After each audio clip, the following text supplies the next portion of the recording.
अहम खबर देंगे आपको लाहौर से। साबिक सदर आसिफ अली जरदारी की तबीयत नासाज है। आसिफ अली जरदारी के जाती मौलिज लाहौर पहुंच गए हैं। पार्टी जराये के मुताबिक डॉक्टर्स का आसिफ अली जरदारी को आराम करने का मशवरा। साबिक सदर ने आज की तमाम मसरूफियात तर्क कर दी हैं। आपको अहम खबर दे रहे हैं लाहौर से। साबिक सदर आसिफ अली जरदारी की तबीयत नासाज है। आसिफ अली जरदारी के जाती मौलिज लाहौर पहुंच गए हैं। पार्टी जराये के मुताबिक डॉक्टर्स ने आसिफ अली जरदारी को आराम का मशवरा दिया है। साबिक सदर ने आज की तमाम मसरूफियात तर्क कर दी हैं। अहम खबर दे रहे हैं आपको लाहौर से।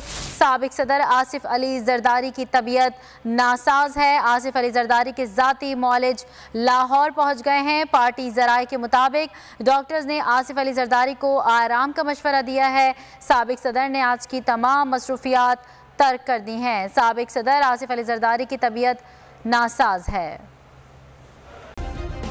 सब्सक्राइब करें और बेल दबाएं ताकि कोई खबर रह न जाए।